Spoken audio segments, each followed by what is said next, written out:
on this episode of the WildFed podcast. There was a time when the word hunter meant something more than just somebody who went out and pursued game. I really appreciate this idea of redefining the narrative. We're trying to bring the oldest thing in the world into the future. I went to Africa and was just thrown into the lion's den. Lions came into my tent. I got charged by buffalo and elephant and black mambas. People have this impression that you're going there to take away the last of the big game, when reality, as I understand it, is a lot of this money is instrumental in keeping that. In some countries, there is absolutely an overpopulation of elephants. Within 30 minutes of that elephant going down, we were eating that with the village. People must imagine that this is pure exploitation, although the nuance is super complex. What's difficult is the hunter's paradox. How can you kill something you profess to love? And that's a difficult question to answer.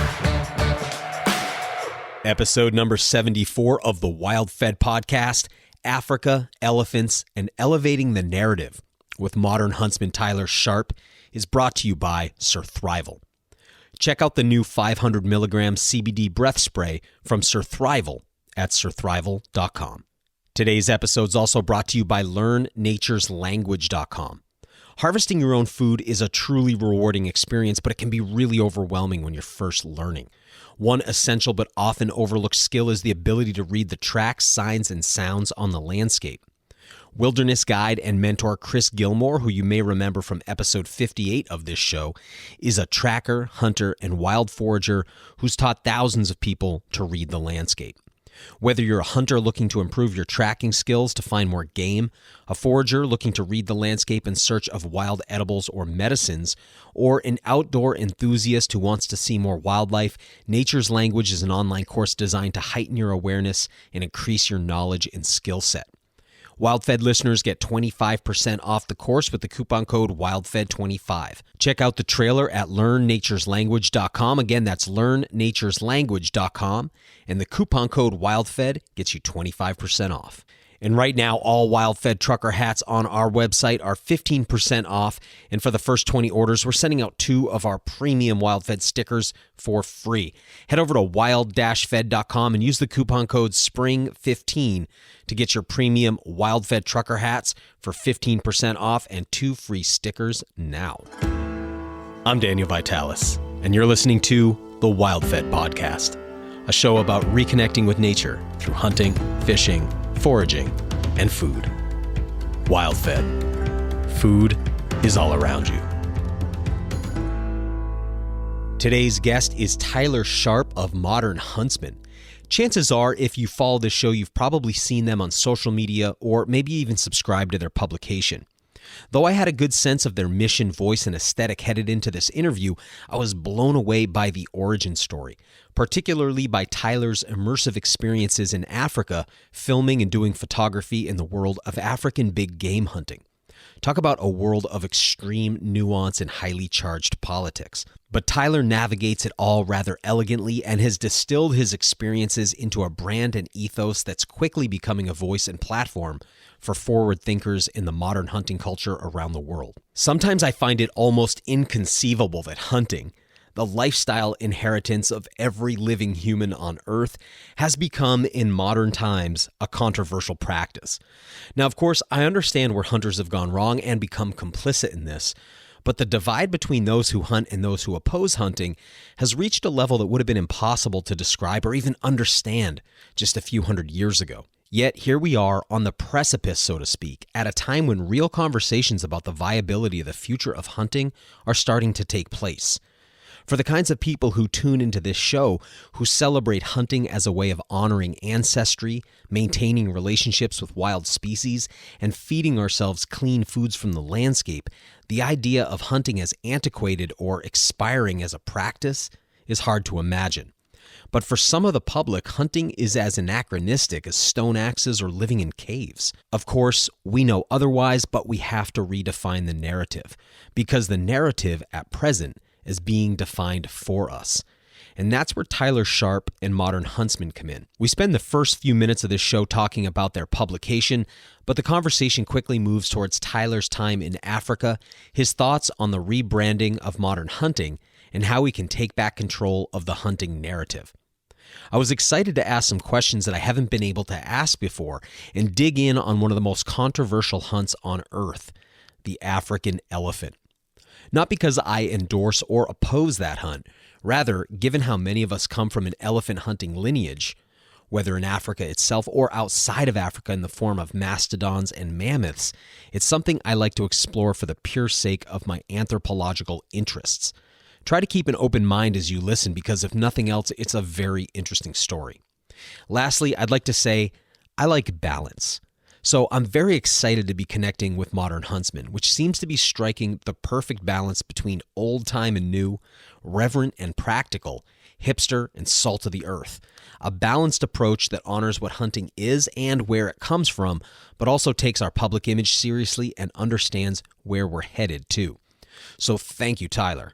I'm on board, and after this episode, I'm proud to call myself a subscriber. Tyler Sharp, welcome to the show. Glad to be here. Thanks so much for having me. Dude, I've been hearing about you and in particular Modern Huntsman for so long. And it's just great to finally get you on our show and get to talk to you personally. So thanks so much for coming. You're in Montana right now? Yes, I'm in Livingston, just outside of Livingston in a place called the Shields Valley.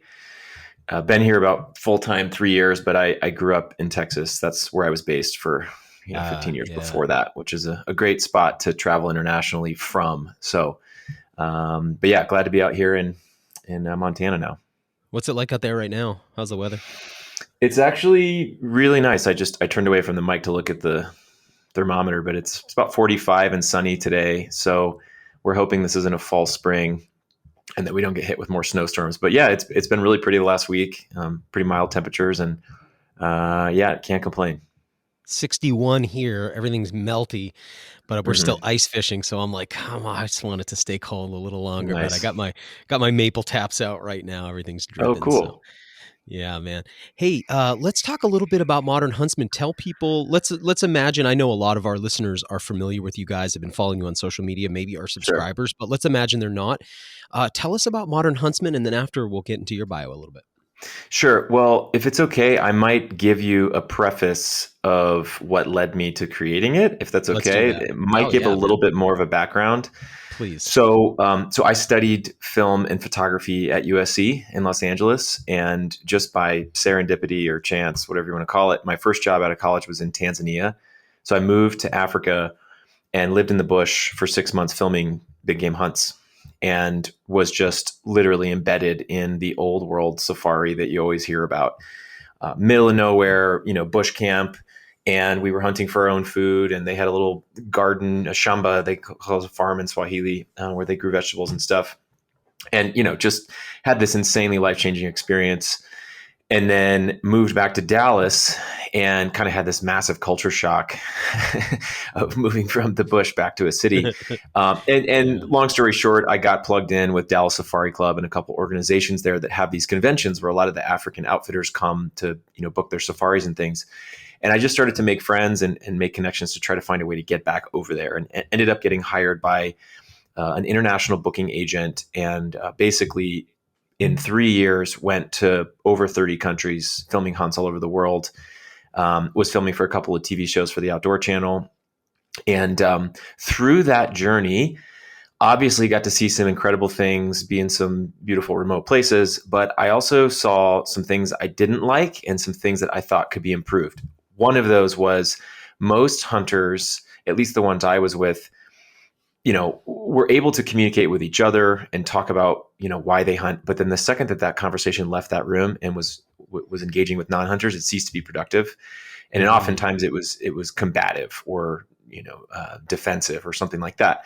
And then the other side was that a lot of my friends, and not just friends, but people who don't hunt, are either not educated about hunting's role in conservation, or they are misinformed by things they saw online. And I had a lot of friends in California who would give me shit about hunting in Africa. They're like, I can't believe you would, be documenting people killing endangered species. I'm like, well, first of all, you can't kill endangered species. That's poaching, and that's not regulated hunting. So all that to say that I saw what seemed to be a very wide communication gap between both sides of the aisle. And that's kind of the impetus that led to creating Modern Huntsman, was basically we're a media company, a group of photographers, writers, filmmakers, conservationists, biologists who are trying to, as you mentioned before, one way to say it is redefine the narrative of hunting, improve the perception of hunting. We're trying to foster constructive conversations between, possibly opposing parties about otherwise controversial topics. So just trying to create a forum where high-level conversations can happen, but also on a photography, writing, design side of things, elevate the presentation of that work and make it a little more artistic or philosophical, and kind of the way that stuff was back in the day, right? We always talk about the old good old days, that kind of thing. And that's kind of why we chose the word huntsman, because that word doesn't just mean hunter. It meant somebody who knew the ways of the woods and understood how to participate in the natural cycle. So taking that element of this old world word and then combining it kind of with modernity and some of the, higher profile topics that need to be discussed in a more constructive way that we really felt like wasn't happening. And so basically that's kind of that is what we're focused on, is trying to bring, interesting voices to those conversations and move them forward in a way that not only has some positive outcomes, but that allows people from different backgrounds to more easily relate to it.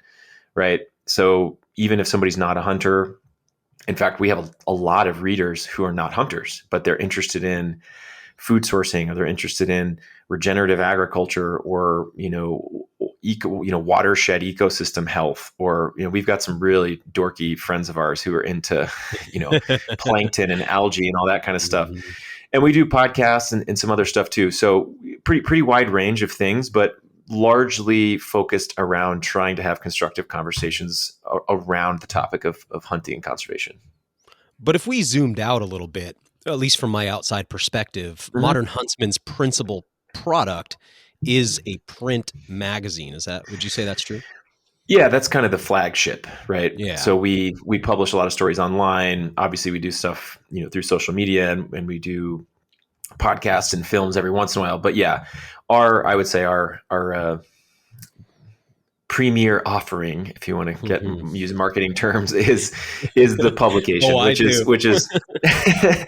is about depending on the topic, between 250 and 300 page book that we do twice a year. Okay. So here's the thing. I've been following you guys for some time on social media, but I've never held a copy in my hand. And one of the things I was hoping you would do is sell me on it today. Sure. Because I've been looking at it, and I'm looking at it online, and you guys have such an awesome aesthetic. I assume it comes out of your personal aesthetic, but for folks who aren't familiar, and jump in here and correct me when I overstep here, because I'll probably overdo it. But I would say, like, from the outside perspective, Modern Huntsman smells like rich mahogany and leather-bound books. It's got sure kind of old-timey Filson leather and wool kind of a feel to it. Yeah. With just really beautiful photography, super tasteful. Because I think a lot of people are, I won't name names. I know we're both kind of in the industry, but if we were to just go into the bookstore and pick up some of the hunting magazines, it's no wonder it's offensive to the sensibilities of many modern people. So you guys are like this really different direction. Well, thank you. Yeah, I think that, you're not far from the mark there. If I had to make an analogy, it's like maybe if your grandpa had a really cool old tweed suit, but then you got it tailored so it fits nicely. Right. Maybe that's a good way to say it. Yeah. So I wish I would have known that you didn't have one. I would have gladly sent one out beforehand. But there's a major disconnect, and it's something that we often are having to address. Is when most people think magazine, they think glossy, ad-filled, surface level publication that you'd see at a checkout stand or Barnes and Noble or whatever. Just enough writing to keep you looking at the ads. Yeah. And that is not what we do, which is why I call it a publication. But then sometimes if I say book, people are like, well, does it have a hardcover? No. Well, then you can't say book. But in terms of quality, there really isn't. And I can confidently say this because we pay the price of it's one of the highest quality publications material wise that you can even make. in terms of the paperweight and, the type of binding that we use, and the different coatings. And, we get real. I used to be in a past life, I was a master printer, and I have a background in, color correction and printmaking and that kind of stuff. So that's the whole aspect of what we're doing from the start, conceptualizing, how do we tell a different story? How are we doing it visually? And then what is the best possible way to translate that into different mediums? And so for the book itself, it's a book. It might even be too long sometimes, and we've actually had people complain about that. And that's a good problem to have, I guess, right? But 280 pages of very in-depth, storytelling. Sometimes it takes people a while to get through that. So, I would say that we do want to draw from that element of what you're saying with the leather and the mahogany and all that. Of course, that this, there was a time when the word hunter meant something more than just somebody who went out and pursued game, right? It meant that for probably about 2.5 million years. Right, exactly. Just in fairness, right? Sure. And so that's, again, to go back to that earlier point of using the word huntsman, it's a little bit more of an elegant term that refers to something a little more meaningful or a little more diplomatic in that regard. And so that, we're trying to, without saying, oh, the good old days are gone and they're never coming back, there's ways that we can still embody some of those principles and virtues in today's world, but doing it in a way that still at least is designed well and loads quickly on a mobile platform, and makes sense for organizations we're going to pair with.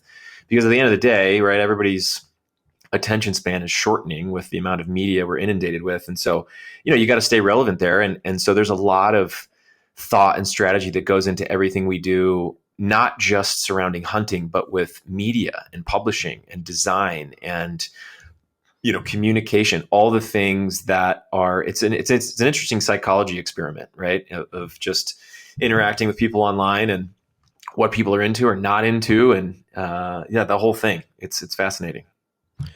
Something my mom said to me years ago, she grew up in the era of record albums, and she was saying to me, and she turned out to be a little bit right about this. She was like, because at this time it was CDs going into, I think we were headed into sort of digital downloads for music and MP3 and whatnot. And she was like, I think that somehow vinyl's going to come back. She's like, when I was a kid, it was big and you held it in your hands and it was tactile and kinesthetic. And, there was something communicated to you by the artist in the art and the way that it looked and felt. And as we move towards, I remember when I first heard the idea that people would be buying products that didn't exist, like digital products, like you buy something and thinking of my wife's a school teacher and she's got students who play video games where they buy things with actual money, like costumes for their online characters. And it's like, wow, you're spending money on a thing that's not even anything. Doesn't even actually exist, you know? And so as we head into, like you were saying, we're in this wind tunnel of digital information. The idea of that kind of a format, a hold in your hands, feels good to the hand, looks good to the eye, isn't just glossy ads, something like that has substance. I hate to call it retro, but there's something about that that's really attractive to me, having grown up in the era of real things. Yeah. And I think that what we have to do, right, because there's a lot of brands that we partner with who are of the opposite mindset, that are like, well, we're interested in impressions and clicks and views and shareability online. We're like, great, guess what? That lasts for a couple of months and then it's on to the next thing.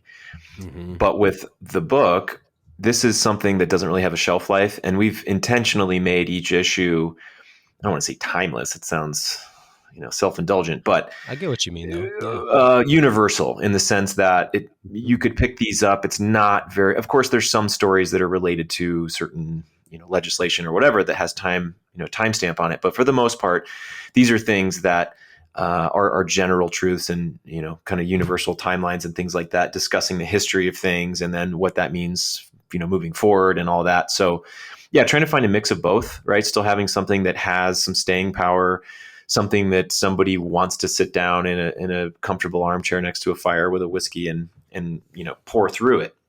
And people do that. We get a lot of people that send us photos of them drinking with a bourbon and or a scotch. It depends. One of my best friends and our conservation director, his name's Byron Pace. He's Scottish. So we do have a lot of UK readers and European readers. So it depends on the region, I guess. But Okay. I'm more of a tequila guy. So Oh yeah. I drink a lot All of right. tequila and mezcal. So that's my Yeah, the sip of choice. mezcal is yeah. Hmm. I'm a fan as well of anything from the blue agave. But Yep. anyway, I digress. I just want to comment on what you said. I watched a video, and I really resonate with what I'm about to say here, from Jocko Willink. He was saying that he was being asked, why don't you comment on current events? And he said, because every video I make would only last a week. And then no Sure. one has any incentive to watch it again. And I Hmm. started thinking about all of the commentators who are stuck in that loop of everything they make is antiquated in a couple of days, and they're on the treadmill of having to pump out brand new stuff because it's always current topics. And we purposely do something similar with our podcasts where we try not to date them with specific, this talk of the day, just because Sure. of that very concern. I want it to be an anthology that's available to people later that has relevancy. So it Hmm. was hard during like COVID and all that. There's so much stuff to talk about, but like try to stay away from that. So I appreciate that sort of timelessness that you're talking about. Hey, how do people get it? And how does the whole subscription thing work? Sure. So obviously a lot in terms of updates, right? If someone's just interested in what we do and information, Instagram, something we're really active on. That's at Modern Huntsman. But then, yeah, our Good feed, website by the is way. Gives people a good thanks. flavor of what the feel is, I think, of the brand. Yeah. We try, apart from and the foundation, the kind of the original idea visually was kind of born out of almost a creative mood board. We were thinking about like, hey, Hmm. where does this kind of work exist out there? And we just start to kind of be a conglomerate, not a conglomeration, but an aggregator of people's work that we felt like deserve to be more recognized. So we're definitely Hmm. always trying to feature new photographers and filmmakers and things to showcase that stuff. But through our website, obviously just modernhuntsman.com, but we're about to relaunch a subscription, a new subscription that has multiple levels, right, with tiered subscriber models depending on what you want, right? If some people don't want to have books and they just want to have digital subscriptions, we're going to do that too, and that gets you access to the archive and a lot of the columns and kind of not exclusive, but original content that we're going to start releasing. But then obviously, right now, a print subscription is 2 books a year. We're hoping to increase that next year. COVID kind of slowed down our Yeah, I ramping bet. up plans a little bit. But yeah, I mean that's typically. But subscribing is the best way to do it because you actually get a discount on, let's call it, cover price. But then you also get kind of exclusive offers and deals. We do a lot of other collaborations with artists. Like we work with cartographers to do custom maps of different regions with Oh, wow, no wildlife. kidding. I work. A good friend of mine from Texas is a leather. He's a third generation saddle worker. I'm sorry, saddle maker, leather worker. And so we've done some cool collaborations with him. And so things like that, photo prints and art and stuff, we also release. But then you get discounts on that stuff too, being a subscriber. So it's just the whole idea that after the whole political shenanigans of this last year and the conversation around social media censorship, what happens if Instagram goes away? Nobody owns any of those followers, right? So in terms Yep. of being able to connect with your audience, we're really leaning into more of the self-contained subscriber model where we have a login and then you're going to be part of this community and first people to know about things we're doing and stuff like that. So if that resonates with anybody, just know that that's the direction we're going, and we'd love to have more people part of that involved because there's going to be a lot more community events and panel discussions and kind of adventure travel experiences we're going to do. And there's just so many. I mean, honestly, the most rewarding thing about this is the incredible people that this has brought into my life. I And bet. I bet. Yeah. there's just too many people to name, and there's too many people that I want to hang out with. And so we're like, well, why don't we just start doing events and dinners and get-togethers and writing workshops and all that kind of stuff, which obviously isn't launchable at the moment. So we're working towards that as vaccines roll out and things kind of go back to normal. But yeah, kind of a long-winded answer there. But obviously, we just want more people to be involved in the community. So What you were just saying about the internet censorship thing really strikes me, man. Watching Well, first of all, I really agree. You need a direct connection to your people now, because you can't trust social media for that indefinitely. And actually, as we saw with, I won't get into it too deep, but we saw one social media entire platform removed from the internet itself. It's Mm-hmm. quite Yeah. astonishing, like when you realize, how fickle all this is. But I was actually earlier on your website, and I saw that for your email sign up, I really liked this. You have this line that says, most importantly, it's our direct line of communication to you, the reader. So that Mm-hmm. kind of gives me some context of why you put that in there. But hey, listen, I'm actually on your subscription page right now. I got all my details in here. So I'm signing up right now. Here we go. Awesome. Appreciate the Bam. support. First issue coming my way. Excited about that. Yeah, you have a really cool store. Hey, man, if it's possible, let's throw a coupon code to anybody who might want to subscribe. It would be really nice for people listening to be able to do the same. I think a lot of the listeners are going to want to support this project. Yeah, that'd be great. We can just do MH, which is an abbreviation for Modern Huntsman. MH WildFed. We can do that, and then we can set that up to get you, $5 off a single issue or a subscription, depending on which topic you want to dive into. But yeah, we'd love to. It's, as I said before, it is a much different experience to hold the book in your hand, and then some people kind of blush at our individual books are priced at $35, and they're like, "Whoa, $35 for a magazine!" Like this is a book, and it's actually but less I pay expensive than $8 most for a things. magazine today, and then I throw it away after, because Exactly. it's kind of embarrassing to have in your book collection. So you know what I mean. Sure. So I like the idea of this. And by the way, for folks listening, I just sprung this on Tyler. He did not know I was going to subscribe or ask for a coupon code.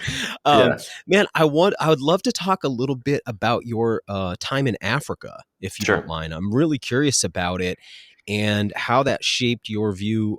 Well, actually, backing up, were you a hunter before you went to Africa, or it sounds like you were more into photography and film? Yes and no. So I grew up in Texas. I had been hunting a handful of times when I was a kid, but I was not a hunter in the sense of the word that I am today, right? Where it's a big part of my diet, it's a big part of my lifestyle, obviously my job and things like that. But, it was more limited to sitting in a duck blind with my dad every once in a while. There was never really, and Texas is also, there's not a lot of public land, or there is public land, but it's in very remote parts of West Texas. And that just wasn't something that my dad was into. So was always into the outdoors and the idea of that, but had never really been introduced to it in the correct way, or at least in a way that was going to keep my attention. And it really wasn't until I went to Africa and was just thrown into literally the lion's den. I mean, I got lions came into my tent. I got charged by buffalo and elephant and black mambas and all kinds of crazy stuff. And so to go from zero to remote Africa, it was a pretty extreme transition, but just I could not have asked for a better introduction. I say that now, but I'm a little spoiled, right? Because my experience with learning to hunt was, tracking Cape buffalo through some of the most pristine wildlife areas in East Africa, and it's like, and then you go back to Texas and you're talking about sitting in a blind waiting for whitetail. I'm like, this isn't as cool. Right. So, I think that it was also interesting to be thrust into an environment like that, where the stakes are really high in terms of conversationally. So when I would come back from some of these hunts, even in Texas, Africa, hunting in Africa is a controversial subject, right? So I was getting challenged a lot on I bet what the deal was, or what my thoughts were, or where I stood on certain things. And at first I didn't really know how to articulate some of that. And through enough confrontations, kind of started to learn ways to maneuver through people's emotional reactions, and learned a lesson that when someone asks what I do, I wouldn't lead with, "Oh, I film hunting expeditions." I would say something like, I would say, I work for outfitters in Africa that do safaris and photographic trips and Kilimanjaro safaris and fishing trips and a little bit of hunting.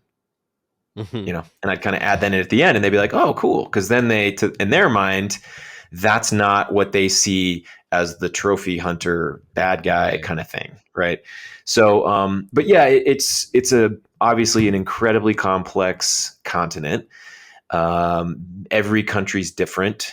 Most of them, at least in sub-Saharan and East Africa, allow hunting in a sustainable, kind of regulated way. But it still is a touchy subject to a lot of people.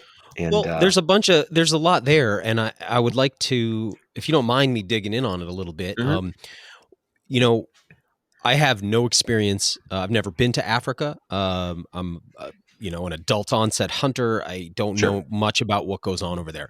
I am not like a super woke personality who thinks sure, everything's offensive either.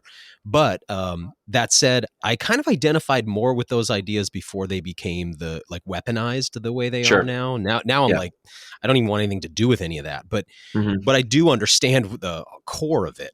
And when I imagine African hunting, I don't picture Native Africans buying a hunting license and going hunting the way Americans do, right? I imagine it's people from away who come there to hunt. So that's the first thing that comes up. So I'm curious about sure, that part of it. hmm And then I'm also aware that the money piece I've come to understand is really, like you said before, people have this impression that you're going there to take away the last of the big game, when reality, as I understand it, is a lot of this money is instrumental in keeping that game on the planet. Those animals are here. So I know yeah, there's like a lot of complexity there. How does this whole thing work? Because I understand that people must imagine that this is pure exploitation, although I'm sure sure, the nuance is super complex. sure. Well, I'll preface this by saying that a lot of the conversations I've had with people, and we actually are working with a handful of prime ministers and presidents in Africa as a communication partner to Wow. communicate their stance on sustainable use of wildlife resources to Western audiences. And at the end of the day, just because somebody doesn't like something doesn't make it wrong. So all Wait of a these, second. yeah. So there's a lot, and rightfully so, right?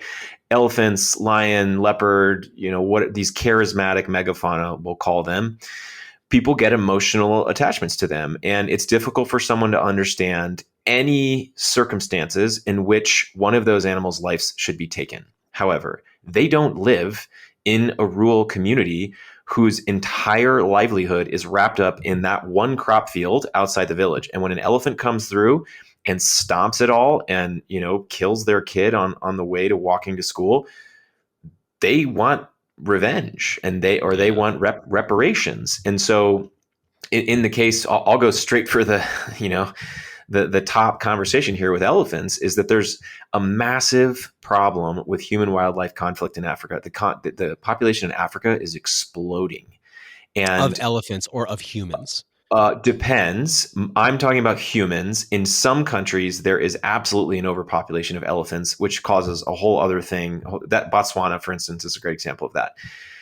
They're almost, and I don't have my statistics with me, but for sure over twice the capacity of what that ecosystem can reasonably sustain. And as a result, all the trees have been knocked down. The desert's expanding. This just all sorts of problems. So Botswana has attempted to manage that elephant herd in the same way that here in Montana, they're managing whitetail population, or in New Jersey, they're having to do that because it's causing a lot of car wrecks in suburban areas, right? Hmm. So it's the same wildlife management problem. It's just that, Western audiences and whatever you want to call it have decided that this animal is more valuable than this other one. And that goes into the whole conversation of like what's considered a game and what's considered a pest, Yeah. right? And a pest in There's one also, country is oh, sorry, didn't mean to interrupt you there, but no there's, problem. I think part of it is colored by the historical exploitation of the continent, right? So there's, Sure. I think people are emotionally tied up in that as well, Yeah. and it Yeah. it gets projected onto. So it's not just clean a game management issue; it's like game management plus all this complex political Yeah, history. the post colonial stuff, yeah, and that's Mm. where obviously it gets super complex. I think that, to go back to your earlier question, there there absolutely are not as many opportunities for native Black Africans to go hunting, and a lot of that has to do with the fact, one, population, two, in Africa at least, and when I say Africa, I'm referring to the countries that I have spent a lot of time in. So Tanzania, Kenya, Botswana, Zambia, Mozambique, Zimbabwe, South Africa, places like that, where if something doesn't have value, it doesn't survive. And if that value does not benefit the local surrounding community, it's not going to work. So if there's an area with wildlife in it, a national park, for instance, right? Let's use the Serengeti as an example. That is a very valuable resource that brings in money, that creates jobs and things like that. The Serengeti is not really under any threat for cattle moving in, or for tree poaching is a huge issue that isn't really discussed. It's gotta be very much. Deforestation, right? And this goes in with the population expansion, right? As population grows and as people look for more open spaces, they move in cattle, they'll cut down trees for whatever they need. And if that an area isn't protected for the use of that or wildlife corridors, then it becomes used for development or cattle grazing or whatever you want to call it. So there's limited resources. There's not as many opportunities as there are here. And it is very expensive to operate anti-poaching patrols, right? And wildlife management things. And so by default, that has a higher price tag for the hunting, right? And so you can't, as a foreigner, you can't really buy a tag and go hunt. So I'll use Tanzania for an example. The country is divided into, at least in terms of the wildlife areas, there's the national parks, right? No hunting's allowed. There's wildlife management areas where sometimes there can be a mix of both. There's open areas, which does provide public hunting opportunities for locals, but the animals are smart and they don't really hang out there. And then, and then there's another designation as well. But basically, of those blocks, whether they're game reserves or wildlife management areas, those are leased by the government to an outfitter. And that outfitter signs a lease for a varying amount of time. Sometimes it's 5 years, sometimes it's 25 years. And they then become responsible for the management of that area. And obviously, as a company, wanting to create repeat business and sustainability in a wildlife area, you want to do a good job and you want to make sure that the populations are thriving and that you're doing things sustainably and you're, improving habitat and doing patrols to make sure people aren't coming in to illegally poach animals or cut down trees, or, honey poaching is a thing too, fish poaching. These are all things. Did you say honey poaching? Honey poaching. Yeah. Oh, no way. Really? Yeah. Okay. Because they have to, in most cases they chop the trees down to have to get the honey out. So there's varying degrees of what poaching can mean. But with that, right, they do these censuses, right, where they say, okay, we're in varying level of efficiency, let's say, right, with doing game surveys. How much game is in this area? And usually from that, and similar to how they do it with Fish and Wildlife here in the US, right, they say, okay, well, we think that realistically, based on these surveys, we can issue this number of tags per species. The outfitter, has these tags, and then they basically sell these tags to clients as, quote, safaris. And depending on what species you're hunting, that's either a 7-day, 10-day, 14-day, or 21-day safari. And the reason those safaris are expensive is because apart from the actual tag to go hunting, this is your lodging, your food, the guide, the vehicle, the fuel, all the trackers. Supplies. Oftentimes, trackers. Oftentimes, an entire camp staff. Oftentimes, a charter plane, like a bush plane, a little Cessna that flies you out 6 hours into the middle of nowhere. And so those range in price, but you add that up, and it can stack up. But I think that to what? What would be typical?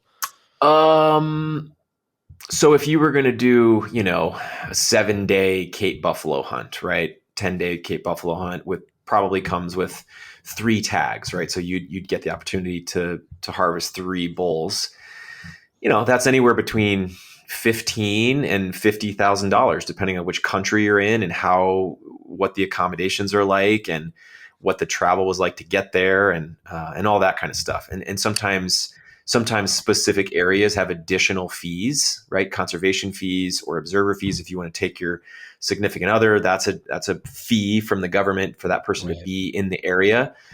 So in terms of, and this is the way that where I feel really blessed, right? There's a lot of the national parks, right? Obviously anybody can go there, right? You can go and you can pay the $50, $100 a day, but you're going to be driving around with hundreds of other vehicles. And in most cases, like the Serengeti and Ngorongoro Crater and Tarangire or Manyara, the animals are habituated to the vehicles.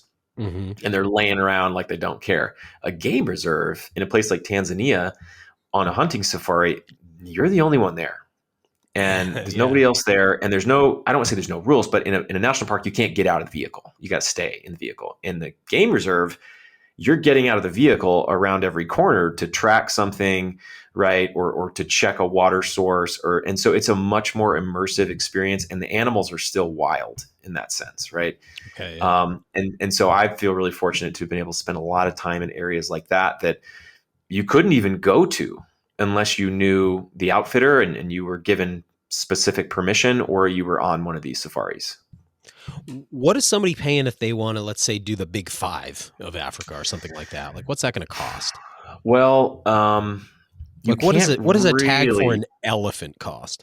Sure. It depends. But so I have filmed a handful of elephant hunts that were problem elephants. I want to see them.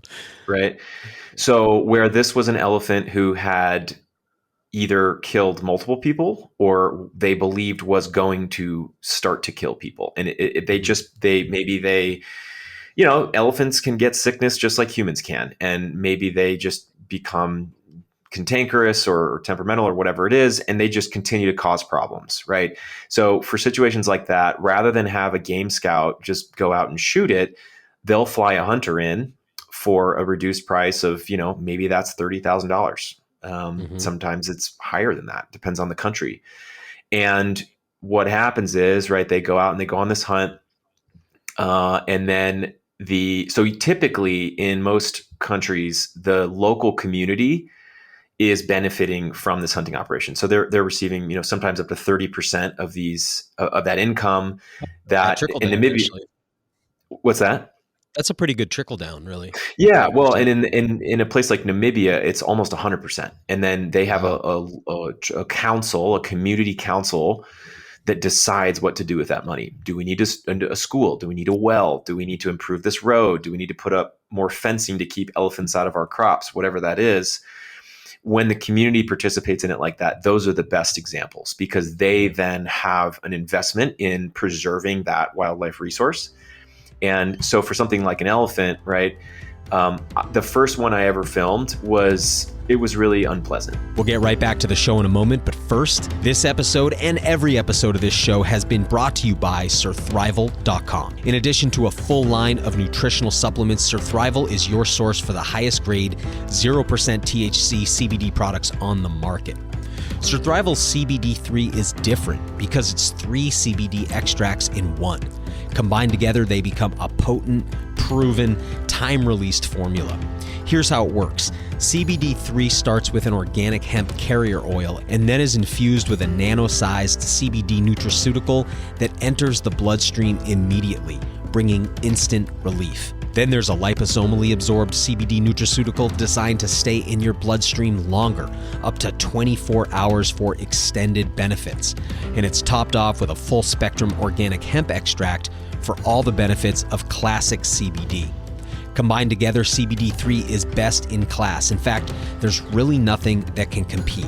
If you or someone you know needs the real benefits of CBD, check out CBD3 by Surthrival. And Surthrival's just launched a 500 milligram CBD3 breath spray that's $5 off its retail price until April 2nd at surthrival.com. Again, you can find CBD3 and the rest of the incredible lineup at surthrival.com. Now, back to the show. It was a friend of mine who was actually hunting. And after he successfully brought the elephant down, we both just looked at each other and we were like, that wasn't a great experience, right? And we were both feeling kind of shitty about it. And then within 5 minutes, 100 people walk out of the woods, sharpening their knives, having a party.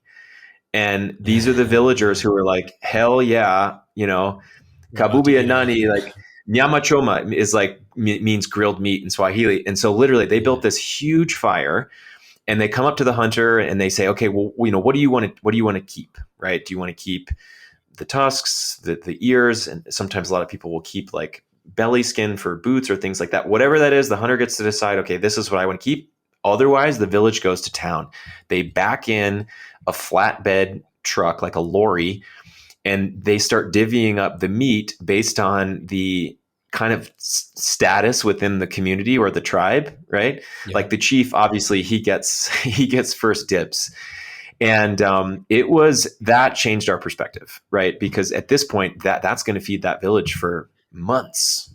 Can we back up a second? They, What made yeah, your friend feel? So your friend's got this. All right, let me actually give you a little bit of sure, quick mm-hmm. backstory on me.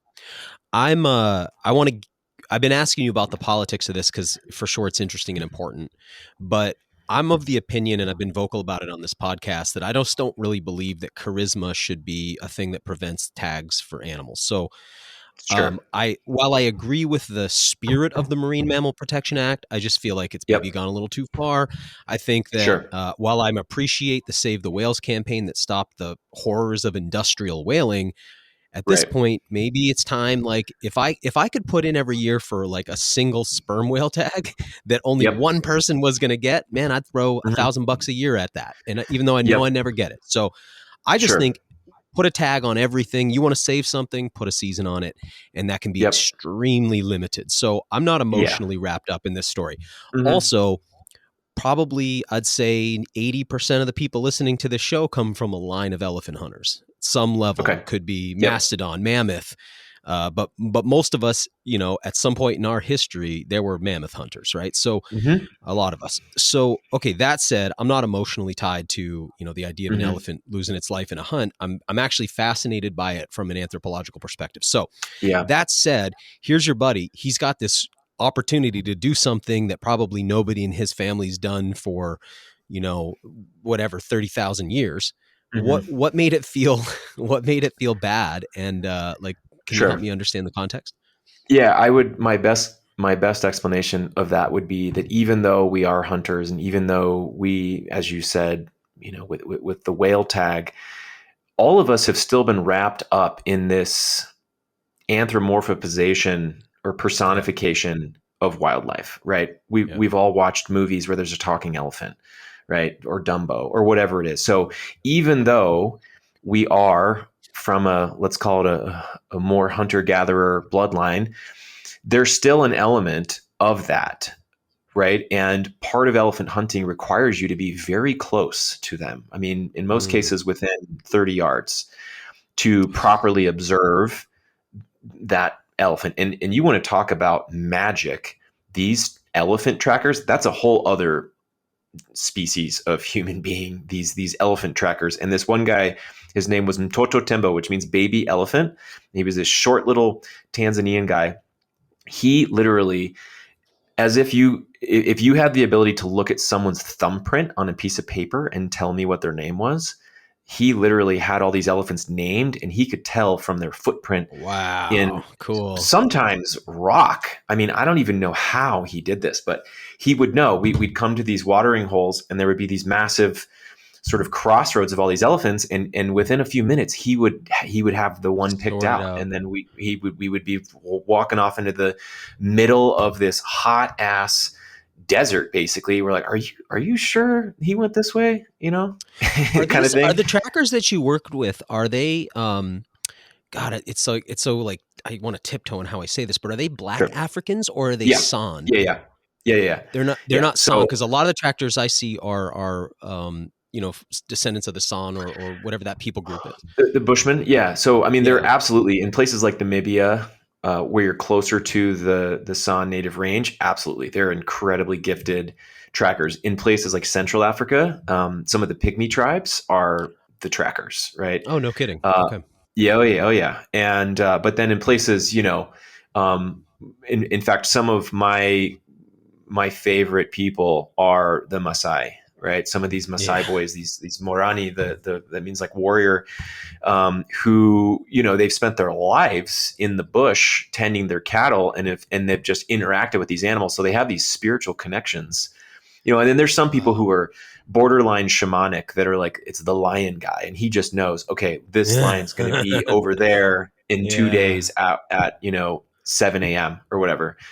And so that whole thing's kind of hard to explain, but it's almost better not to Quick explain it. question. Like, Do you mhm, think that this was, when you see those kind of skills, do you think like, mhm. oh, this is something lost or this is something special to the people here? Like, do you think that this is innately human, but we've come from lineages that are so domesticated for so long that we've lost that? Or do you think like something really unique going on in Africa?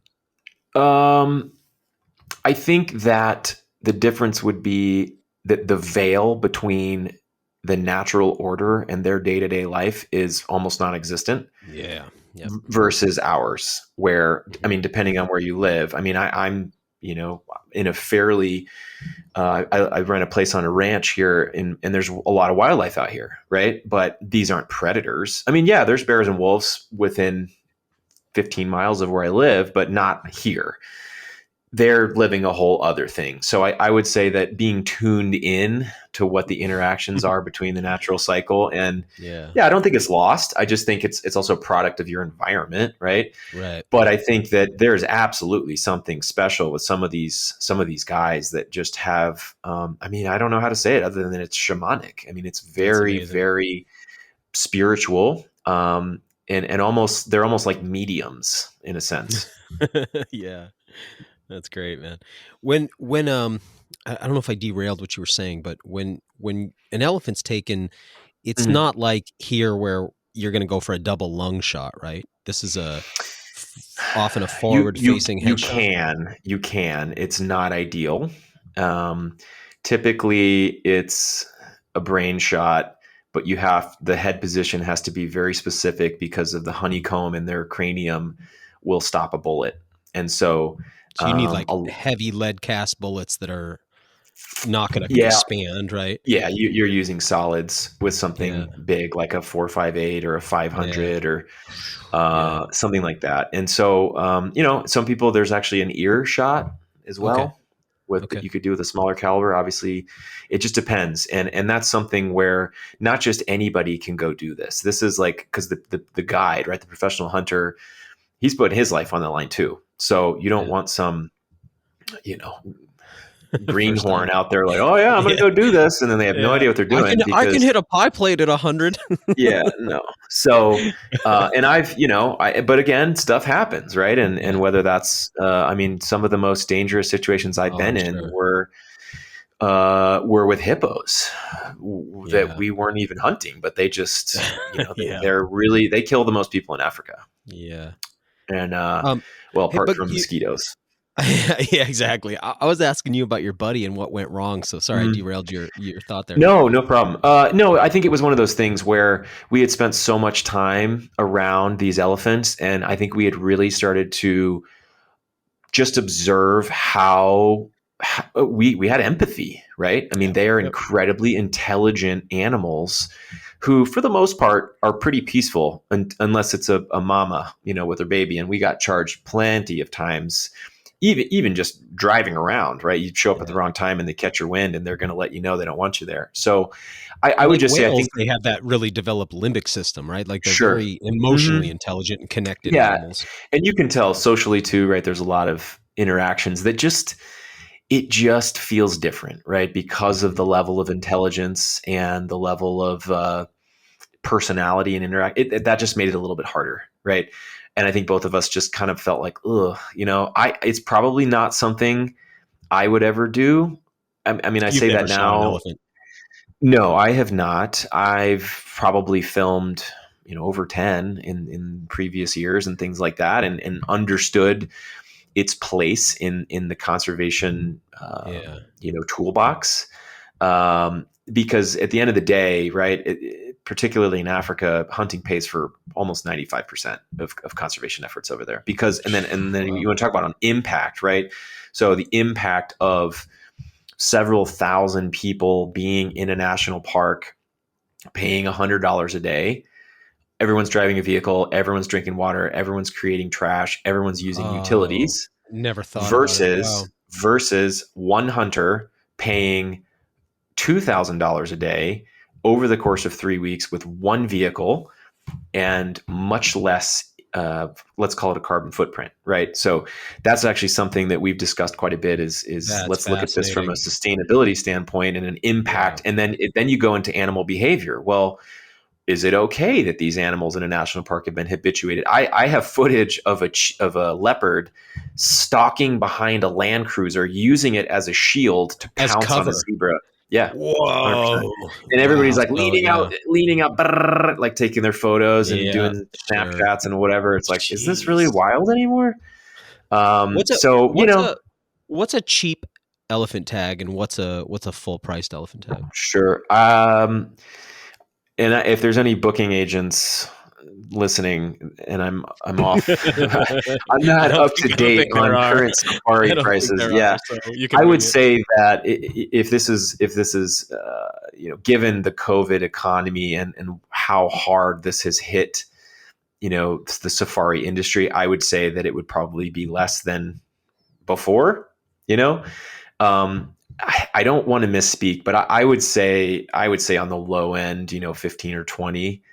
But that's again Wow, that's that's cheaper not than I just would have that's imagined, not actually. just the tag, right? That would Yeah. probably involve accommodation and stuff. Um, Probably realistically closer to 35, and then you go to a place like Tanzania or Botswana, and it's more expensive than that. So it's obviously by nature of the price tag limits the Yeah. amount of people from certain demographics, right? Unless you got to have money to do that. So you either got to save that money or you have to have means, right? And so I think where that gets villainized and weaponized is that at a certain point, some of those things are only possible for people who are wealthy. And it happens that a lot of the wealthy people who do this end up being white people, right? Foreigners. A lot of them are from the United States. And I would say that 8 people out of 10 are good-hearted, thoughtful, conservation-minded hunters, right? But then there's a couple that don't care, and maybe they just They aren't. must be hard to stomach, those ones, man. Yeah, and I've absolutely been in situations like that where I'm not hanging Yeah. around after dinner to hear Yeah. their life story, right? But Yeah. you know what? At the end of the day, even if they're a jerk and you don't like them, their money is going to good Goes use, into it. right? And Um, unfortunately, you can't legislate morality. So, I have two more. I could ask you elephant questions for the next hour, and then sure. I could go on to 8 other animals and spend hours on Mhm. that too. So it's hard not to. But I'm got two more elephant questions, and then we'll bring Yep. it back home. But Sure. one is, of course, have you eaten elephant? And Uh-huh. but first, I want to hear about. I'm just always here's the thing. I don't know that I'd ever hunt an elephant. I don't have any Mhm. strong desire to. There's so much here on this continent I want to do that I'm interested in, particularly where I live in north of where I live. But I do sometimes visualize sort of like imagining being underwater in one of those cages with a great white. It's very interesting to Mhm. me. Standing in front of an elephant with your rifle while it's going, you know, Yeah. Hey, that was pretty good. what thanks. I tried not to blow your ears out, so I held back. Yeah. If you're, what's that like? I know you haven't personally done it, but you've watched people do it. There's buck fever, and then there must be a whole nother thing when you're standing there in front of a Yeah. bull elephant. Like what, Try standing in front of him holding a camera. I bet. Yeah. Just tell me a uh, little bit about it. And then have you tried eating it? sure. Yes. So some of these guys, these PHs, and I would say on average, I would say, For listeners, that's a eight. private hunter. Yeah, Professional professional hunter. hunter. Yeah. And that's a Yep. guide in PH. Africa, right? Yeah, yeah, yeah. And it's a very, very rigorous certification. Depends on the country, but I would say 8 or 9 PHs in Africa are white Africans, right? These are guys who grew up in Zambia or Zimbabwe or Tanzania, often third and fourth generation parents who came over from, Netherlands or England or wherever. These are some of the toughest steely nerved, well-spoken, articulate gentlemen I've ever met in my entire life, right? And these are kind of guys who grew up in the bush, hunting buffalo when they were like 7, barefoot, and are mechanics, and but then they speak 4 languages, and some of them speak like the click languages in Zimbabwe, which is just Oh, wow. Ndebele and Shona, and these it's really cool. But I then they keep can doing go to this a to you. black. I got to break in on this. Can you just, for people listening who don't know about African hunting, Mhm. and you've brought up buffalo several times, just can you put that into position for people so they understand the severity of the danger of this Oh, animal sure. and what it's Yeah. all about? Yeah, let's just say they didn't earn the nickname Black Death for nothing. And they are, ranging from, I don't know, 1,500 to 1,800 pounds, maybe, giant locomotives. And they're just very temperamental. And they're my favorite thing to hunt. You got to get in close. They don't usually go down with one shot, right? Not that that's necessarily a good thing, but they're very, very tough adversaries. And if they don't go down, they typically go into some thick brush and wait for you to charge as a last stand kind of thing. And so, I've actually hunted Cape buffalo myself. I did successfully on Thanksgiving, 2 Thanksgivings ago. I shot my first Cape Wow. buffalo. Congratulations. Thank you. Yeah, and I've spent a whole career chasing other people around, filming them. And I don't know. It's something I just have a really close connection to, and obviously it is just a really demanding, kind of dangerous hunt, and it's one that requires it's a whole different thing than North American hunting, right? Other than maybe like grizzly bears, right? There's not many things you can hunt in North America that will eviscerate you. Dude, I And hunt black bears here, and mhm, there's so much, and I've got to hunt a couple real nice ones. yeah, And we like to pretend like, ooh, bears, but I mean, yeah, they're not, right, no, they're not dangerous game, really. I mean, unless you get into a worst case scenario, you're just not really up against something like what you just described. yeah. And there's kind of a funny Bush saying that, like, if one thing doesn't kill you in Africa, then something else will. Uh, Yeah, yeah. so between lion, leopard, elephant, buffalo, hippo, croc, mamba, puff adder, I mean, there's a pretty long list Mhm. of lethal doses, and so that's where the quote adrenaline side comes in, right? Hunting something that could very easily kill you Mm. is a slightly different ball game, and it's kind of addicting. Yeah, right. I bet. um, Okay, so you were telling me about the steely nerved Yep. Yep. Yep. Yep. professional hunters, and I was asking about elephant standing in Yep. front of an elephant.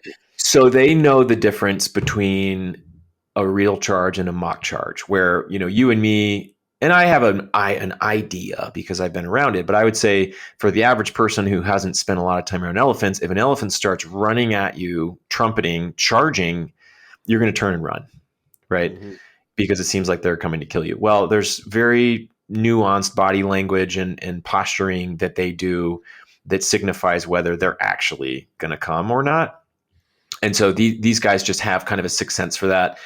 And, you can kind of tell the difference with whether or not they raise their gun, you know, because Okay. if an elephant charges, because of the head position that would have to happen for that to be a successful shot, you have to wait till it gets within less than 10 yards to Oh, I love that. to That's make that crazy, shot. man. That's So, crazy. I'm sure there's footage out Wow. there, and some of it more It's hard to wholesome than find. others.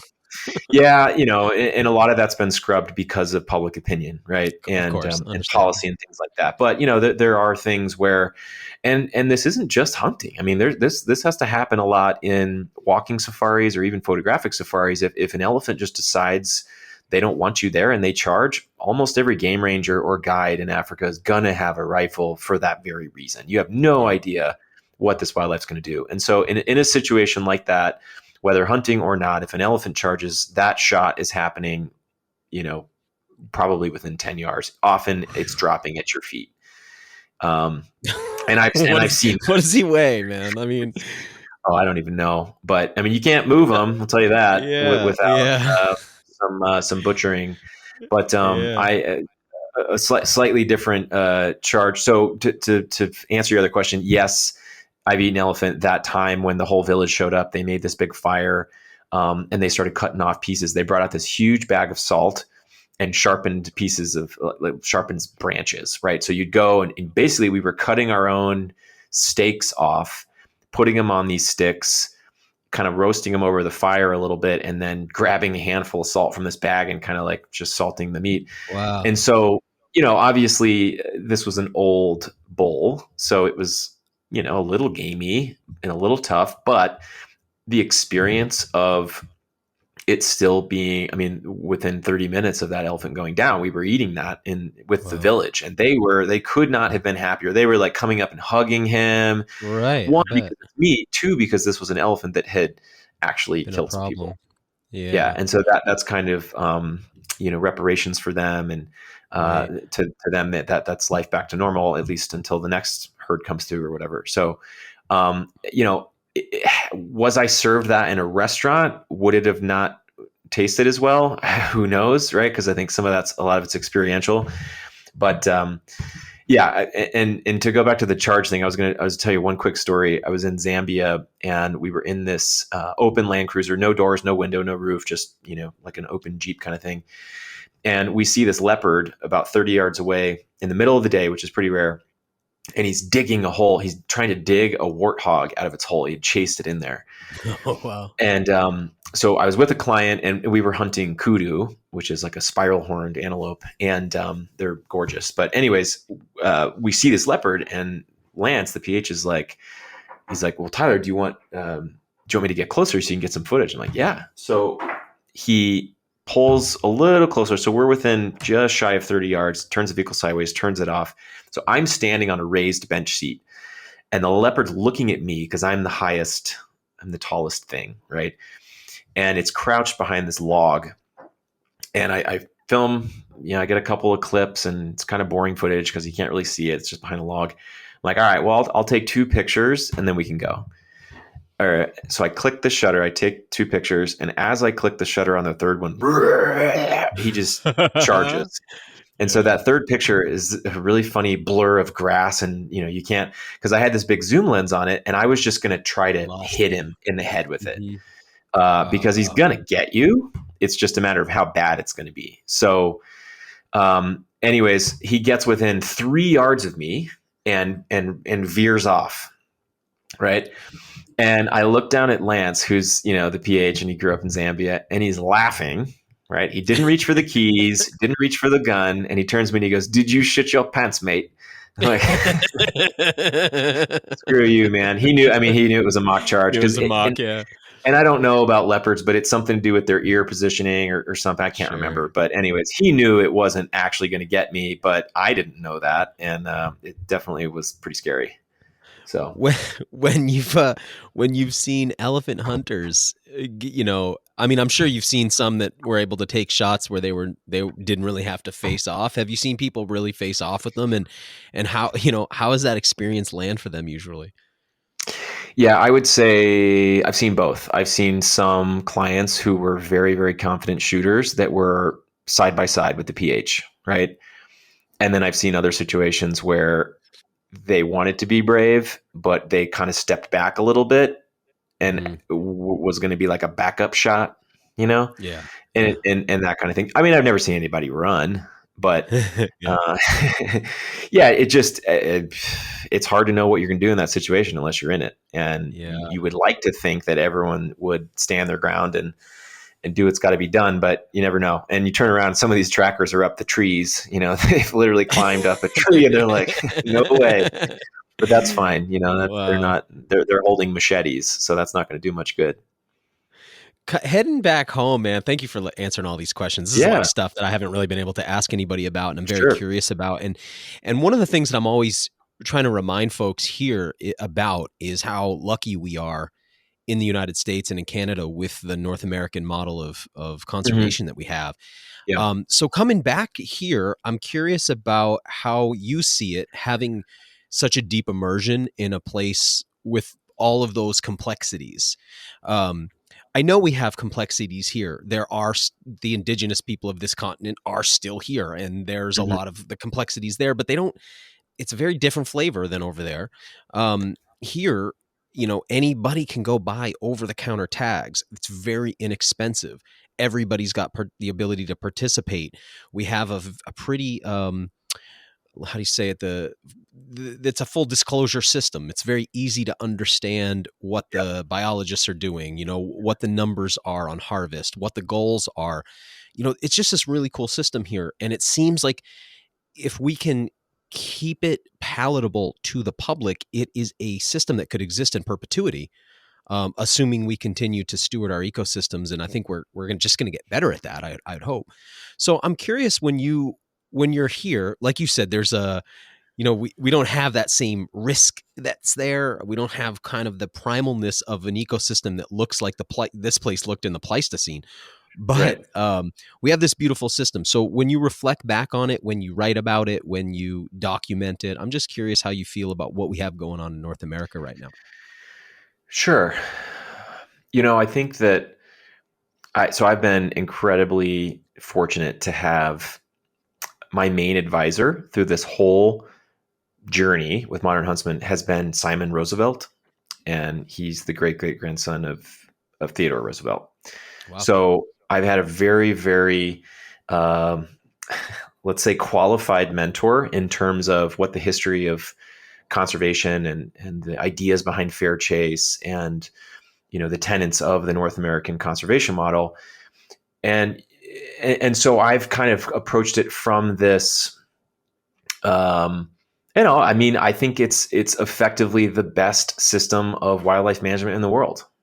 Mm-hmm. I think because it's a mixture of a lot of what other people had done, and we improved upon it. And that's not to say that it's perfect, but I would say that I would totally agree with you on, as long as we continue to be effective stewards, but beyond just the harvest of game and population surveys and that, it's hunter behavior, right? How hunters are behaving, not only in the field, but how they are communicating and talking about what they're doing and why is just as big of a part of it, right?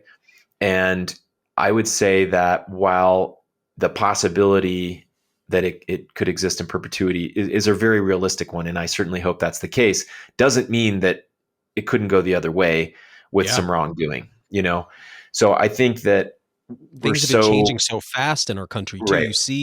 You see like there can be one pivotal moment and a year later you don't even recognize the thing anymore, Right. So that's what worries me the most.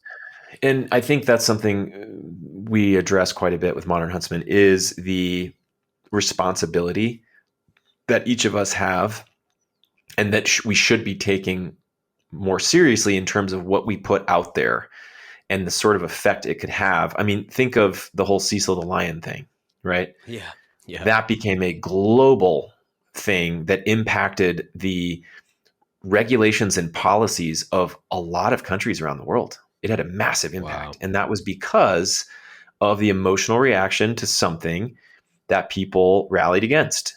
And, obviously grizzly bears are a very charismatic species in the United States, and so are wolves and things like that. So I'm just saying it's not out of the realm of possibility that if somebody did the wrong thing, or the wrong person, had a platform or published something they shouldn't have, could have very, very detrimental consequences for, some of our policies and hunting access opportunities. And there's definitely nefarious characters out there that are looking to gain control of public land for their own benefit or exploitation. So I think that there's an element of And groups like the Humane Society of America, for instance, who's a well-funded and strong opponent of sure. hunting. And then, Hmm. I'm thinking of like what just happened in Wisconsin. I'm sure you're familiar with the wolf hunt that just happened. And, I got so many messages from people like asking me to take a position on that. And I was like, man, I'm staying out of this one. It's very Sure. nuanced. The situation with Right. wolves is very nuanced. Hmm. And I know a lot of dogmen out in Wisconsin who, not a lot, I know some dogmen out in Wisconsin who, man, they have a real rivalry with wolves, and Oh, I, and it's huge here in Montana and too.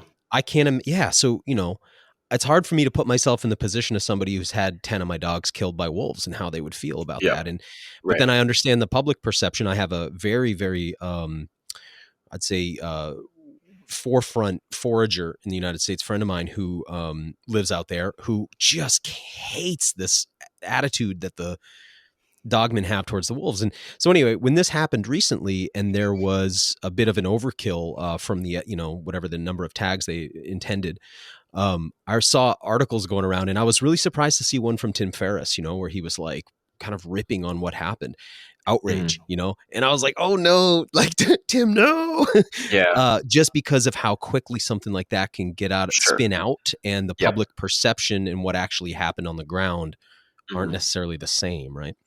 Because the Yeah. Cecil the Lion thing, if I understand it, I don't know that story really well, but it got reframed a little bit differently Oh than what yeah. actually happened, right? Yep. Yep. So basically, and this is what I've been told from some of my friends in Zimbabwe who know some of those people.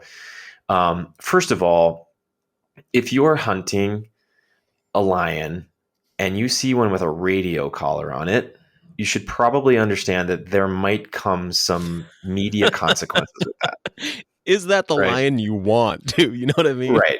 Are you ready for that shitstorm or not? Yeah, Right. And I right. think that from my understanding, what happened is that the Game Scout issued a tag that wasn't valid. So basically, he Oh, took a okay. he basically was like, "Oh, I'm going to make a little bit of money," and sold this. Yeah, yeah, yeah, you can have a lion tag, and like kind of wrote this up like it was legit, but it wasn't. The hunter, to my knowledge, didn't know about that. He thought he was like, "Okay, I'm good to go," and of course, you know, a lot of lion hunting involves hanging baits in trees, using meat to draw lions into areas. And so they were able to draw Cecil out of this national park.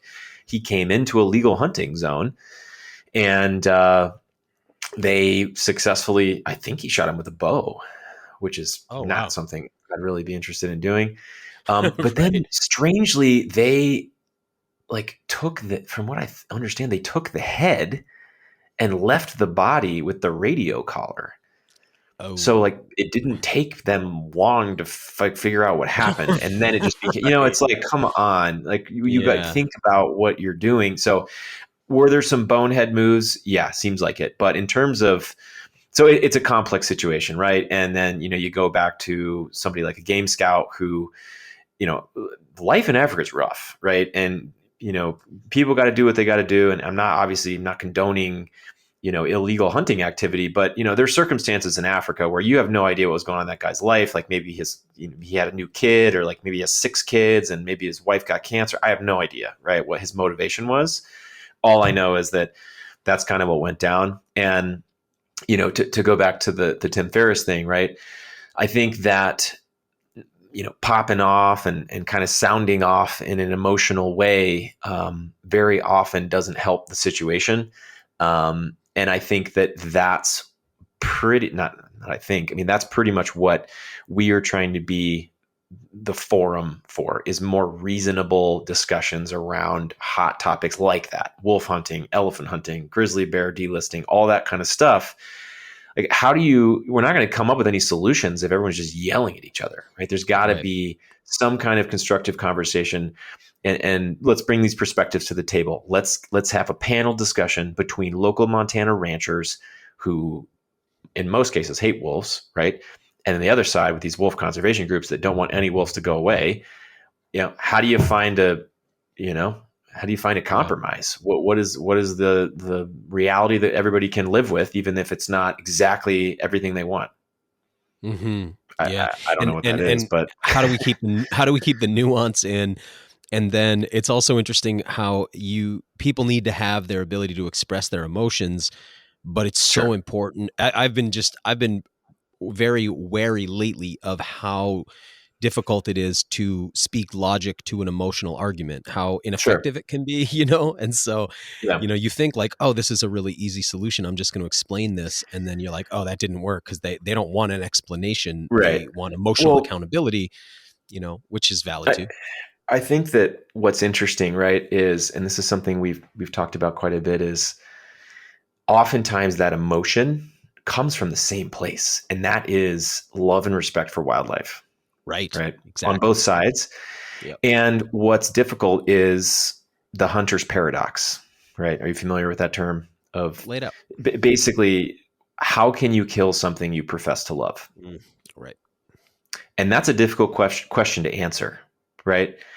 And I think that where it becomes interesting is when you look at mythology and you look at tribal rituals and you look at all these things, these ceremonies that were recognition of not having killed just the animal, but killing a part of yourself, or killing one of your brothers or your Yeah. sisters. You know what I mean? And we've lost a lot of that ritualization in the Western world, right? I mean, it's obviously there's quite a few of the tribes around here still do hunting rituals and things like that, and that's super fascinating. We've actually done several stories about the bison hunt here outside of Yellowstone with the different tribes. Oh yeah, my buddy just And got back from that, the Bison Bridge. He was one of those Mhm. participants. Yeah.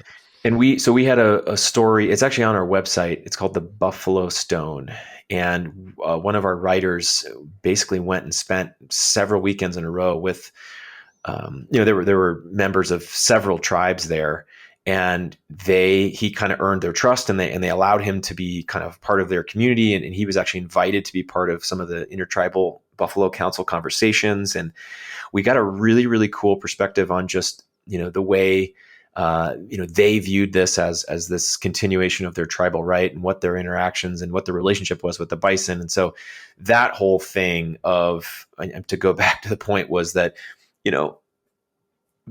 revering wildlife in that way.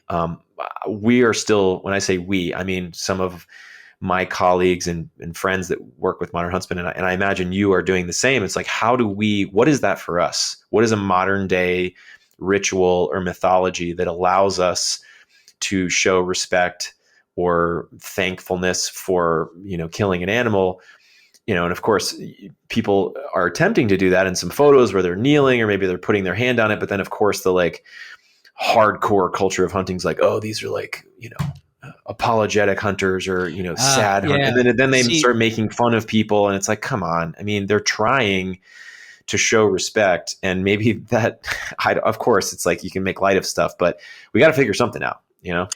if we were to see imagery of a person who was Native American and they were, or as the Canadians, I like their language around the First Nations people, if we saw those folks in traditional garb in that posture, no one would say anything about it. Exactly. When you Yeah. see a white person or a black person who's a modern American doing something like that, or an Asian person, but somebody who's not indigenous to this continent, when you see that, then it's, oh, that's cultural appropriation. So you're like, man, you're really stuck in an interesting position, because you don't want to culturally appropriate, but then you want to show that respect. But then if you show too much of it, then of course the community makes fun of you, the hunting community.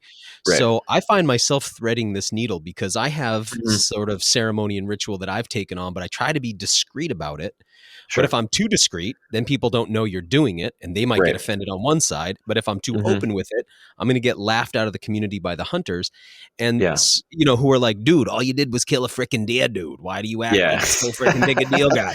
So trying to thread that needle, and at the same time not look like I'm trying to steal something from some other Sure. culture, as if spirituality exists only in indigenous populations. So Exactly. it is complicated, because I feel that the hunter's paradox you brought up, it's like really easy for me to solve. It's like I love the thing I make my body out of. It's a more intimate act than sex. Like you eat a thing, and then your cells become made out of it. It's like, I love my wife, but my body's not made out of my wife. Yeah.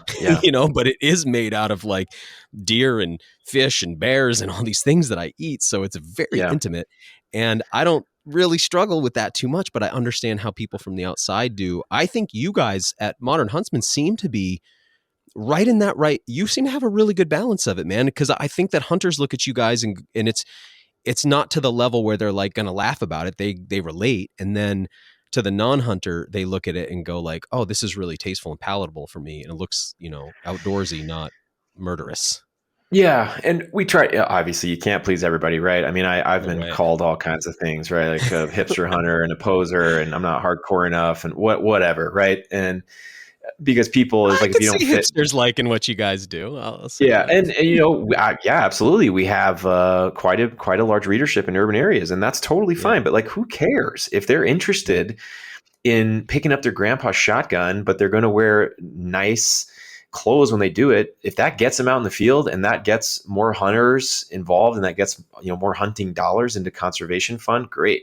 Like, why should they be ousted or called out just because they don't wear the same camo and flat built hat that you do? Like, that's Yeah, stupid to and me. I'll also say, like, my wife and I the other day at this burger place, and I was like, man, the hipsters have the best food. Like, I, where else do you want to go to dinner? Like, I want to go Right. to a hipster place, man. I know I'm Yeah. going to know where the meat came from because they're going to tell me. It's going It's to be cooked intentional. perfectly. Yeah, I like that about Maybe it, you know? maybe we switch because the word hipster has such a negative connotation now. Maybe we just start calling them intentionalists. Yes, exactly. You know, very Uh, very intelligent, intentional yeah, about the mustachios too, and all of that. yeah, Yeah, but honestly, like that's just fashion, man. Like, who cares? mhm, It's like, yeah. what the Well, hipsters are bringing back a lot of things that otherwise were going away.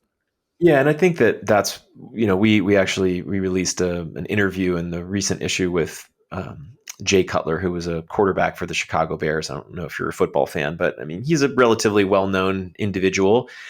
And we were talking about that concept that, he loves hunting, but he also loves fashion and he likes food and he likes to travel and he's into other things. And hunting just happens to be one part of that recipe. Right. Yeah. And so I think that that's really what we're going for, is a space that, honestly, I mean, not to sound cliche, but that like anybody's welcome, honestly, as long as you're respectful and you're open-minded and you're interested in being a part of this community and helping move things forward. Like, there's a place for you here in Modern Huntsman. Right. And Yes. I think that Yeah.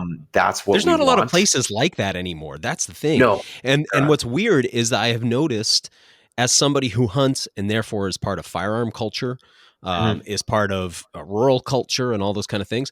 What's weird to me is we're in this environment where the people who profess to be the most inclusive have become some of the most exclusive people.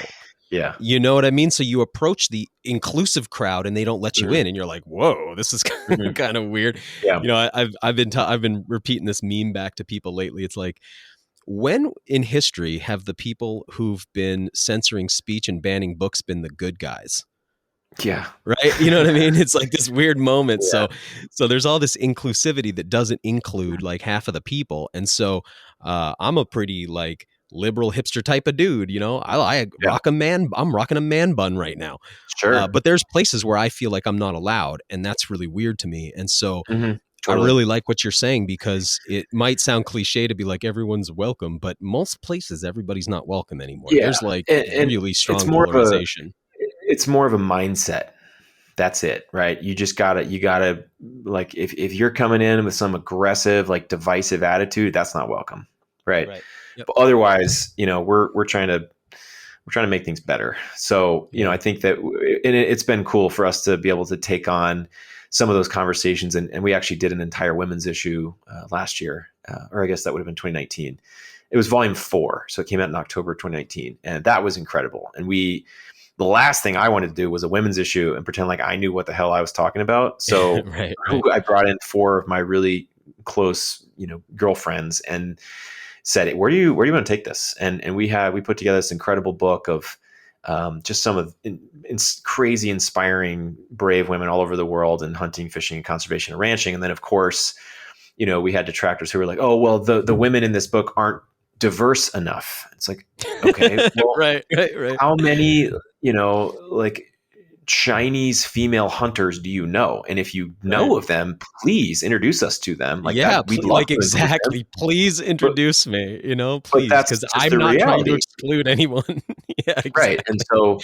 so, we are having open conversations about that, right? I think everybody's aware of the lack of diversity in the hunting and outdoor space. And, when that whole thing went down, all these brands were getting called out, and I had people pressure me like, what are you guys going to say? What are you going to say? I was like, I don't want to say anything. I want to do something. Dude, I know. I know. So we launched what was called the Field Outrider Creative Competition. We called it a creative call for more voices, right?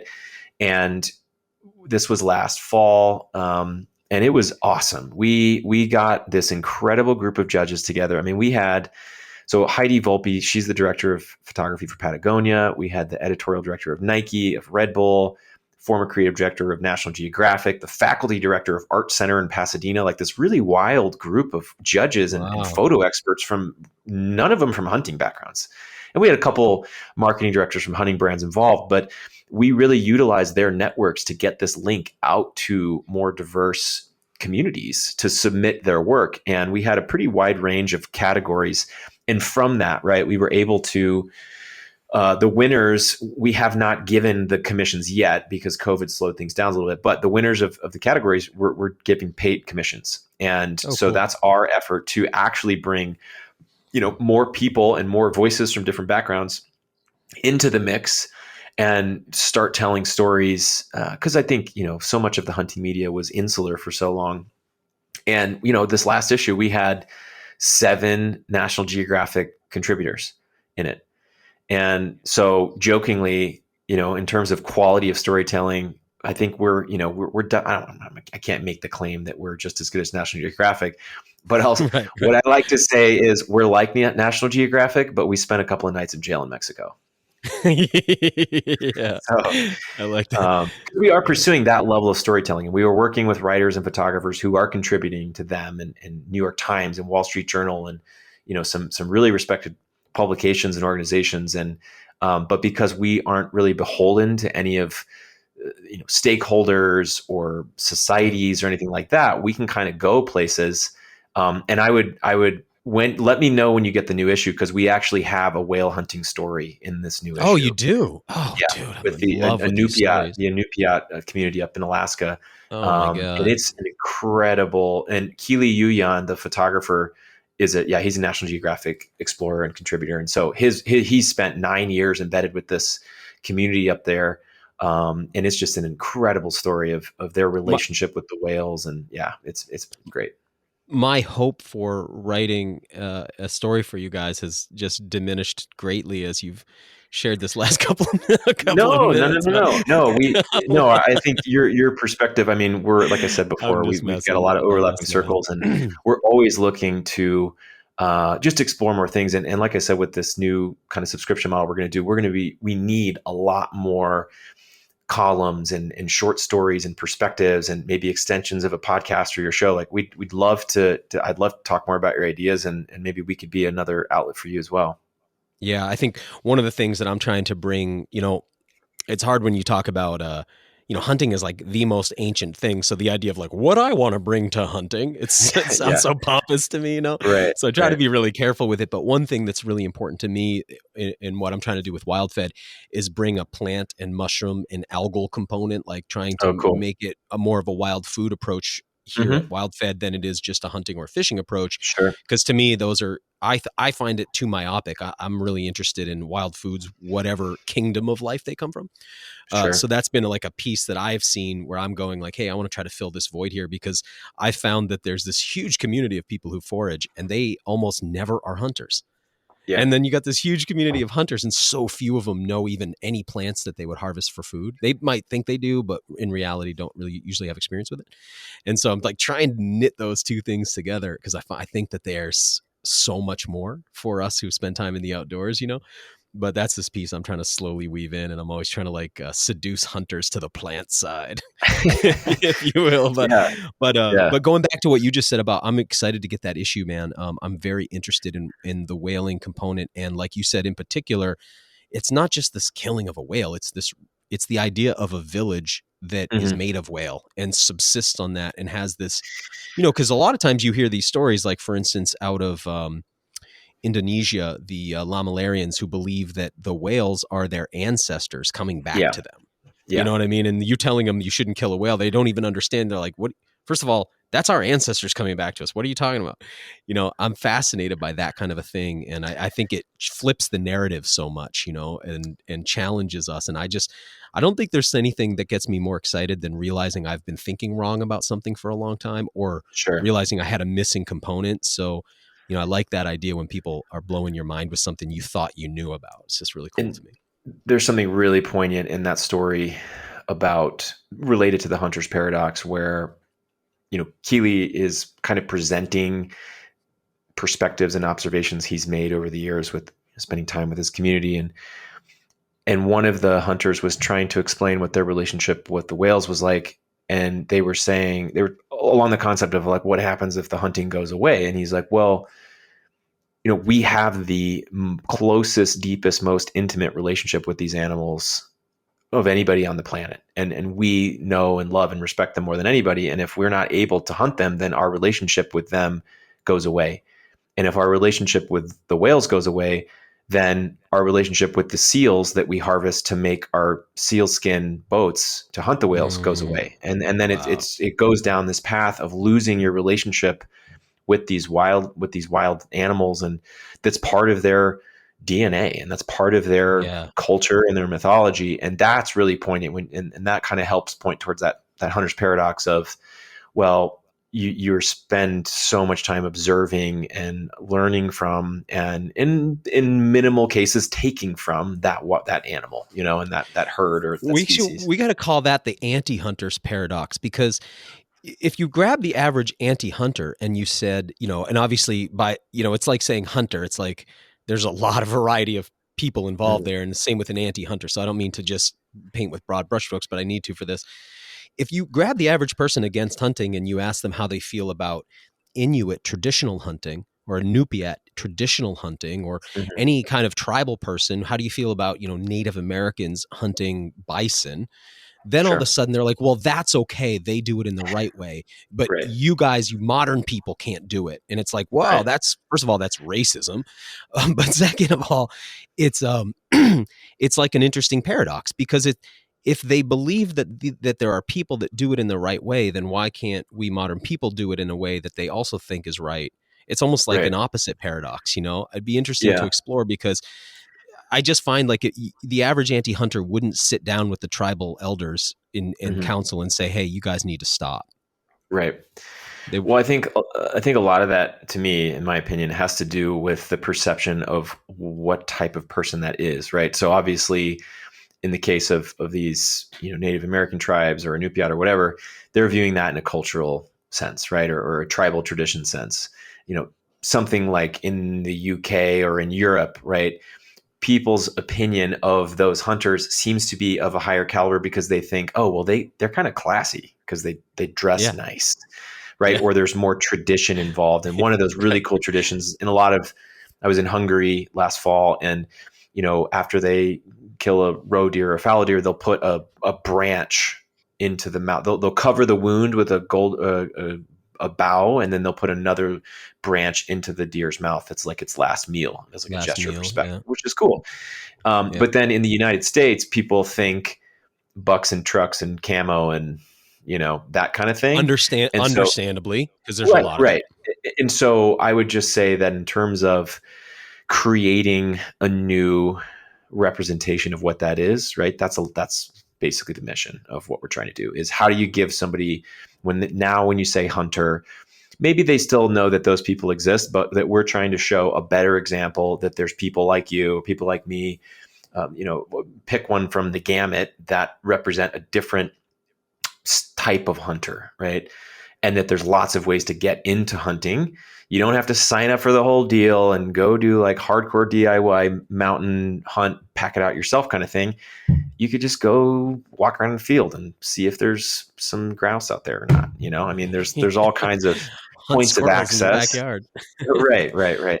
Or hunt Yeah, mushrooms. I mean, that's yeah, still hunting. exactly. Yeah. Man, I really, Tyler, thank you. I really enjoyed talking to you today. I could talk to you forever about this stuff. I Yeah, it's been really great. appreciate this idea of redefining the narrative, and I don't personally, I don't want to judge any kind. I just don't. I'm so sick of all the judgment. But I do Sure. see that we need to. We're trying to bring the oldest thing in the world into the future, right? Yeah, And that's a good and it's a phrase. little bit challenging right now because of the landscape. And I just think you're navigating it very effectively.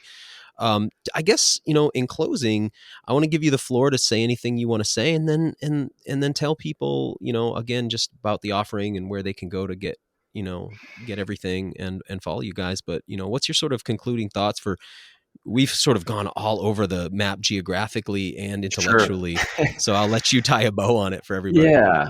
Well, again, I appreciate the opportunity, you reaching out, and this has been fantastic. And I agree, we could probably go for another hour and a half. But I really appreciate your insight and keen observation there, and kind of what we're trying to do and the way we're presenting it, because there is so much judgment and all that kind of stuff. And I think at the end of the day, right, if you have to boil it down, a big part of what we're focused on is just like how are we become better as human beings, as ambassadors for the tradition of hunting and conservation.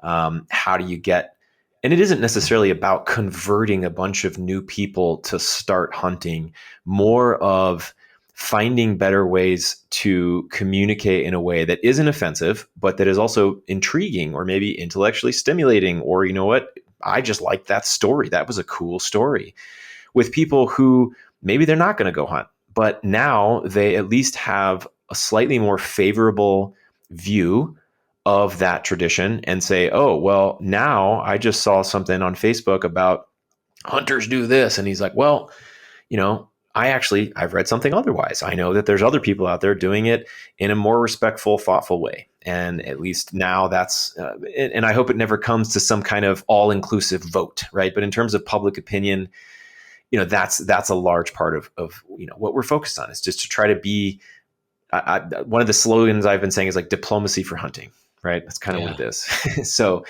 anyways, all of that to say, even if you're not a hunter, in fact, there's a lot of people, as I said before, who are not hunters that subscribe and listen to we've got a podcast with Byron, my Scotsman editor. Called what? And so what's that? Modern Huntsman. It's called Modern Huntsman. No, it's called Into the Wilderness with Byron great. Pace. Yeah. And so Byron and I'm on that frequently with him, but we do a lot of in-depth interviews with subjects of the stories of contributors, photographers, biologists, field researchers, government officials, all kinds of stuff. And so I would just, but obviously we're an independent publisher, and we're a rebellious upstart going against the grain. So I would humbly ask that if any of this sounds interesting to you, we sure would love the not just support, but continued support. I think, subscribing, obviously you can't just ask someone to blindly jump in, but take a look at the website, read through. We got a lot of stories on the site, and but it's one thing to actually hold the book and see that. And everybody's support goes directly to my ability to hire photographers and writers and designers and illustrators. And we actually have a 501c3. We have a Modern Huntsman Foundation that's it's in good standing, and it's we have a board and all that, but we haven't really launched it. But we're going to start doing grant programs for filmmakers, photographers, conservationists, as a way to continue the mission outside of a publication that's dependent upon income, right, with supporters and things like that. So the more people we have subscribing to Modern Huntsman, the less brands I have to call and ask to support us. So there's my plug. Beautiful. And then obviously people know how to get to things, but is there anywhere in particular you want to send anybody? Yeah, I would say, a good entry point, as we said before, would be the Instagram. It's just at Modern Huntsman. My personal Instagram is at Tyler Sharp Photo. I have a past life as a freelance photographer, but I don't really do that much anymore with all this stuff. Sure, and then it sounds like you're busy. There's on modernhuntsman.com. There's a stories tab, and if you click on that, there's a lot of stories we've published on the site over the years. Quite a few of which I've referenced today. So yeah, I would say dig into those and kind of see what that's about. And reach out if you guys have any questions or you liked it. But otherwise, hope to keep working with you and doing this stuff and figuring out all these problems we've laid out on the table. Right on. And thank you. And then, as you said, MH WildFed will get you $5 off an issue of the magazine, or the booklet, really, as we should probably call it. Yeah. I'm excited to see it, man. I'm really appreciate your time. I appreciate what you guys are doing. I hope we can stay in touch and continue to collaborate. Thanks a lot. Yeah. Thanks so much, Daniel. Thanks for listening to the WildFed podcast. You can help us grow the show by subscribing and leaving us a rating and review. It ensures better rankings and more advertiser interest, which translates directly into better shows, more awesome guests, and a constant stream of fresh, new content. Have a question you'd like answered on the show, or a hunting, fishing, or foraging trip you'd like to host us on? Email us at info@wild-fed.com. And be sure to visit our website, wild-fed.com, to check out the WildFed video show and store. WildFed. Food is all around you.